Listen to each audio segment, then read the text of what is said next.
nous avons besoin d'un cadre de liberté et de démocratie.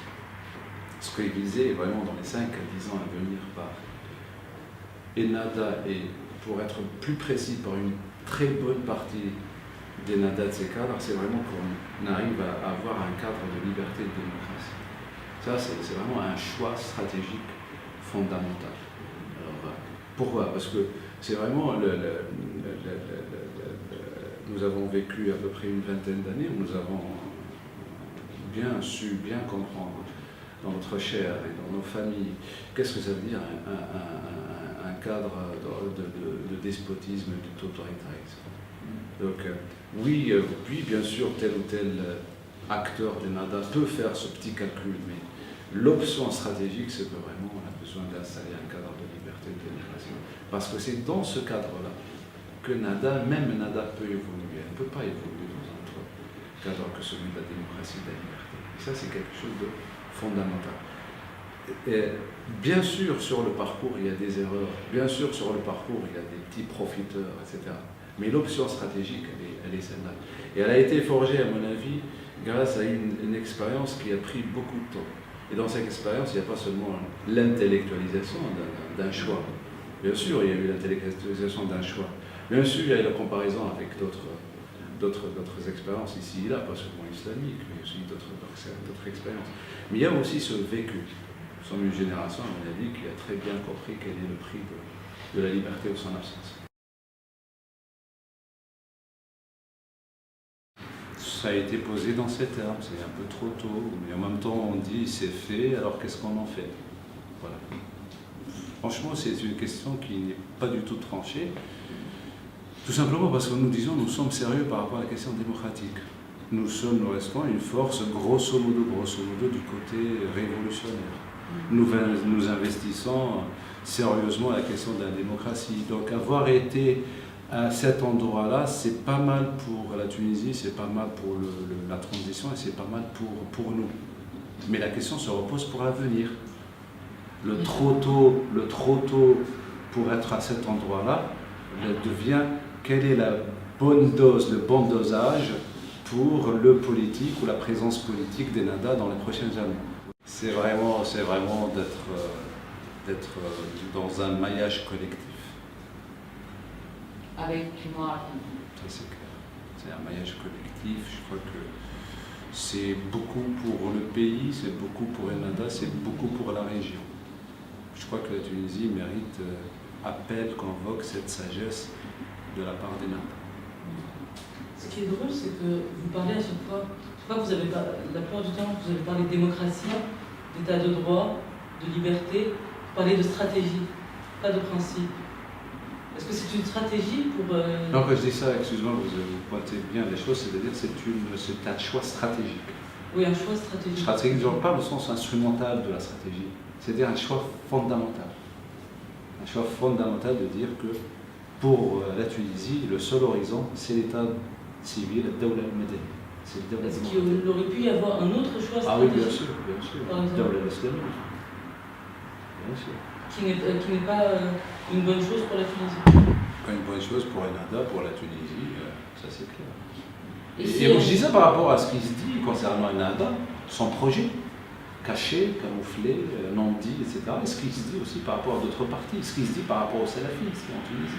Justement, quand moi je vous entendais parler de stratégie, j'avais l'impression justement d'un dessin caché. C'est-à-dire une stratégie vers la démocratie et la liberté. C'est le malentendu des mots, c'est un khiyar stratégique. Khiyar stratégique, c'est-à-dire pour cette génération, on n'a pas d'autre horizon. Et je dis ça par rapport aussi à un débat qui se pose au sein des partis, pas seulement, attention, pas seulement au sein des mouvances islamiques aussi. Pour les mouvances idéologiques, la question de l'état de droit, de l'état civil, c'est pas évident du tout. Comme vous avez l'état prolétaire, par exemple, est-ce que c'est un état civil ou un état de droit? Aujourd'hui, pour la mouvance islamique, il y a toujours shubha al-dawla ad-diniya.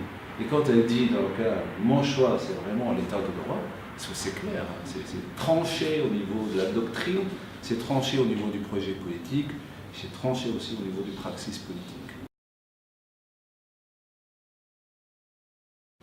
Oui, mais en même temps, c'est un peu l'enjeu de cette évolution, de cet apprentissage. Hein. Je vous suis parfaitement. D'ailleurs, le discernement au sein du Narda peut se faire, par exemple, de la sorte.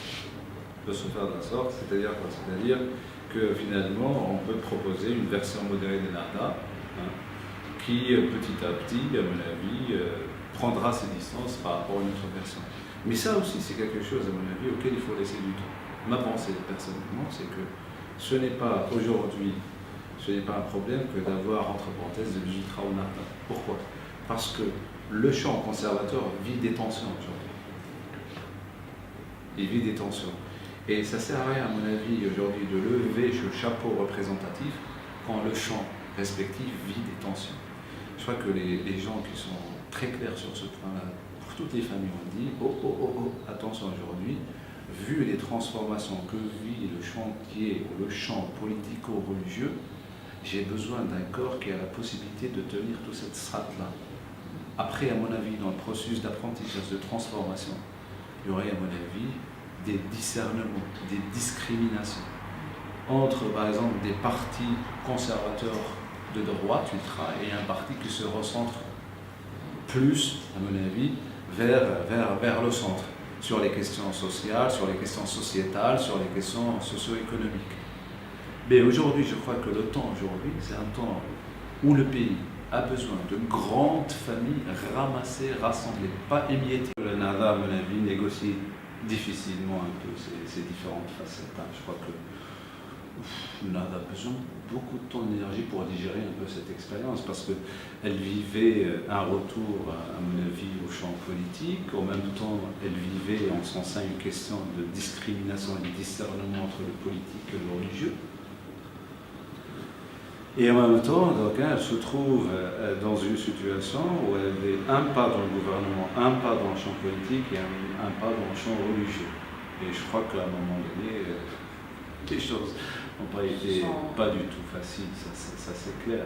Je pense que le mouvement s'en sort plutôt pas mal grâce à deux choses, grâce à une position claire concernant la violence dans le champ religieux. Mais je crois que Nava, dans sa manière de penser les tensions dans les différents champs, a dit, voilà, donc, et en même temps, attention, là aussi on revient un peu au noyau traumatique, en disant que finalement Nava avait le système doctrinal et de pensée pour ne pas sombrer dans la violence ou la contre-violence politique, et ces gens-là ne sont pas du tout équipés, ils sont jeunes, leur engagement est à mi-chemin entre le social et le politique et l'idéologique. Bien sûr, une frange par la suite sombre un peu jusqu'à aujourd'hui. Il y a des jeunes dans les mosquées découvrent que finalement ils n'ont rien à voir avec, ils sont tous les deux dans sa charia, c'est pas moi qui dis ça, c'est un peu les rapports qui disent que des jeunes n'ont rien à voir, ne savent pas du tout ce qui se passe dans un autre fragment d'un sa charia. Et c'est à vous, en tant que politique et en même temps en tant que système sécuritaire, donc de dire comment est-ce que je traite cette affaire-là d'une manière systémique, c'est-à-dire comment est-ce que je traite cette partie, ce fragment, tout en ménageant, coupant un peu cet autre fragment qui fait partie cette fois-ci de ce que j'ai appelé, faute de mieux, les tensions du champ religieux. C'est tout ça, à mon avis, qui était au sein de la délibération. J'essaie de vous dire un peu, entre parenthèses, la biographie et l'émergence un peu de cette décision. Après, vous dites qu'il y a eu retard. Bien sûr, je peux dire qu'il y a eu retard parce qu'au sein de la délibération, il y a des gens qui ont dit attention, c'est à cette politique de gestion, donc là, il faut vraiment la raffermir. Oui, il faut discerner, oui, il faut discriminer, mais il faut la raffermir, c'est-à-dire ce n'est plus des actions individuelles isolées, c'est vraiment un agenda local qui prend aussi ramification d'autres agendas régionaux ou même internationaux. Mais les choses, à mon avis, sont très claires par rapport aux instances de Narda sur cette question. Ça a pris un peu de temps, mais les choses sont très claires. La seconde chose, c'est qu'ils ont gouverné avec d'autres. Voilà. C'est ce qui a permis, à mon avis, d'avoir quand même un petit jeu dans le sens espace, pour pouvoir, à mon avis, je ne dis pas maîtriser, mais jauger, calculer un peu les mouvements. Et croyez-moi, ça reste indigeste pour beaucoup de cadres de Nada. C'est pas évident. Et un contexte apaisé permet de digérer tout cela. Ça, c'est absolument pas évident. De dire que quand même, donc, nous sommes un mouvement qui émane du champ religieux, qui va vers le champ politique, qui doit traduire ses pensées et sa conception pour avoir le visa d'entrer dans le champ politique, parce que si on ne traduit pas, on va nous taxer d'instrumentaliser le champ politique ou d'instrumentaliser le religieux pour le politique. Donc les traductions et les visas, c'est comment faire un parti, constituer un parti, quelles sont les références du parti, quelle est la place de référence religieuse, etc. Donc tout ce travail-là, et en même temps, donc, ils arrivent à une situation nouvelle pour eux, c'est-à-dire gouverner dans une zone d'incertitude qu'est la transition. Je crois que la soupape sécurité, c'est d'avoir pensé intelligemment que seul il n'y arriverait pas. Et ça se renforce un peu au sein de Nada. Ça du côté, à mon avis, de l'interface politique, et du côté de l'interface religieuse, ils ont très bien pensé et que le champ religieux doit être autonome vis-à-vis des partis, autonome vis-à-vis des États, de l'État. Et que, comme les autres champs, il n'a pas, à mon avis, à être instrumentalisé, surcodé ni par les partis ni par l'État. Et que stratégiquement, pour le pays, pour l'État de droit, pour l'État civil, Daoula Madaniya, il faut que le champ religieux soit un champ autonome par rapport à la chose partisane et par rapport à l'État lui-même. Et que, attention, on n'est pas angélique, par rapport aux tensions que vit le champ religieux aujourd'hui, il faut un accompagnement provisoire sur un certain temps de l'État. Le temps que ce champ-là retrouve un peu, à mon avis, sa fraîcheur, retrouve ses racines tunisiennes.